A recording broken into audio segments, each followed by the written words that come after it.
We went to Japan in 2023 and had a great time. Japan is an amazing travel destination. The food is great and there are tons of ancient cultural attractions alongside modern amenities. It has bustling cities and tranquil gardens. It's clean, safe, and the infrastructure is great, so you can get around pretty easily without knowing any Japanese at all.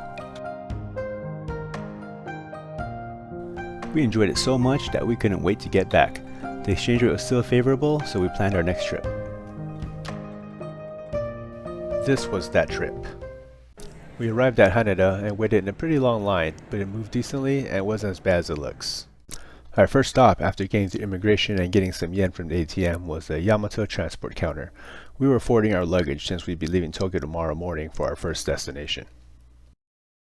We got to Akihabara where we were staying and stopped by the konbini for a quick snack. If you've never been to Japan, their konbinis are legendary. They're everywhere and have a great selection of food and snacks that are way higher quality than what you would find at a convenience store back in the US.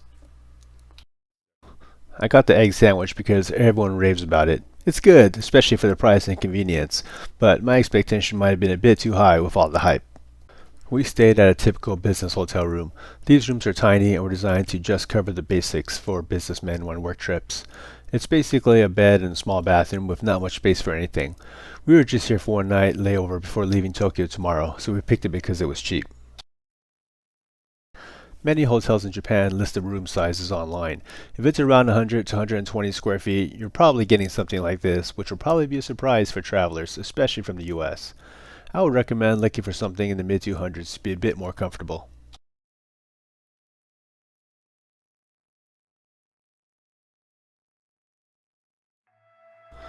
We woke up early since we were still on California time and some time to kill before our train. We walked through the quiet early morning streets to a nearby shrine I found on Google Maps. This was Kanda Myujin Shrine. I love these old architectural structures contrasting with big cities and urban areas surrounding them. Japan is filled with these sprinkled throughout their cities, so there's always something interesting to see nearby. You'll often just happen upon them unexpectedly as a nice surprise.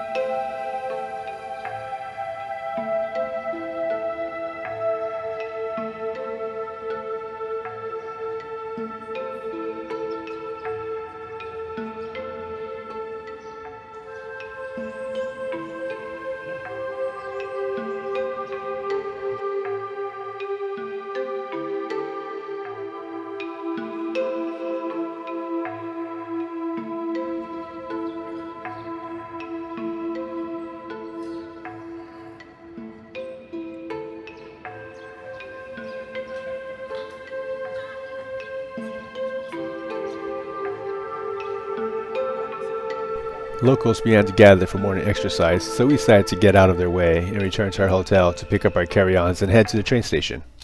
We had almost 3 hours of travel ahead of us. We'd be taking the subway from Akihabara Station to Omiya Station, where we would get on Shinkansen to Kanazawa Station. That would take about 2.5 hours.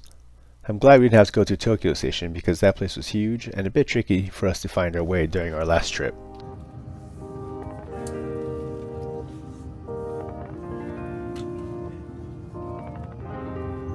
With a tasty konbini onigiri breakfast, we settled in our roomy seat and enjoyed the view. We're from California, so we never ride trains at home.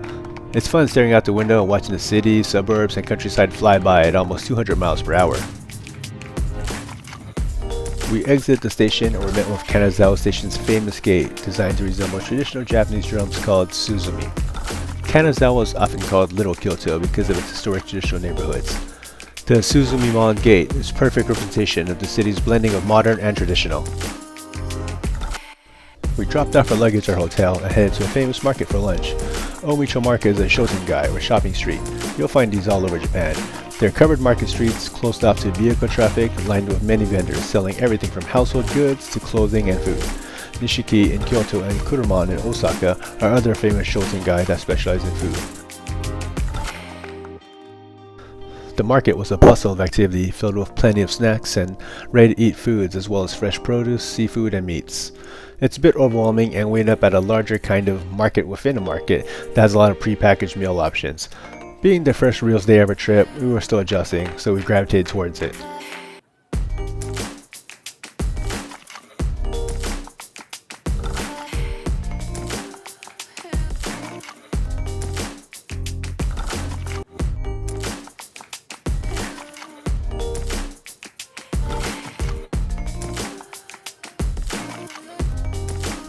They had a counter selling freshly grilled Wagyu skewers and croquettes, so of course we had to try some.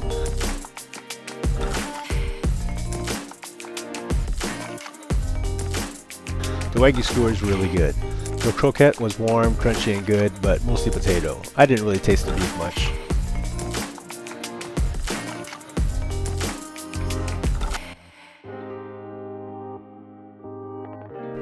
We were staying at Hotel Foreigner Kanazawa, which is a short walk from the station at Omicho. The lobby was nice and modern. To the left is a seating area where they serve breakfast buffet in the mornings. The room, which was listed online as a relaxing twin, is 280 square feet, so it was much roomier and more comfortable than the room in Akihabara. It was clean, modern, and very nice.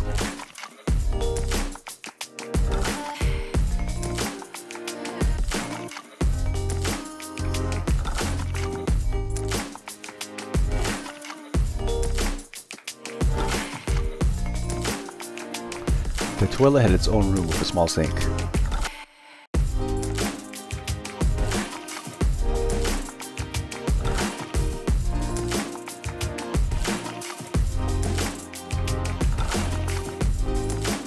The bathing room was huge with a tub and fancy shower with a bunch of jets in its own enclosed space.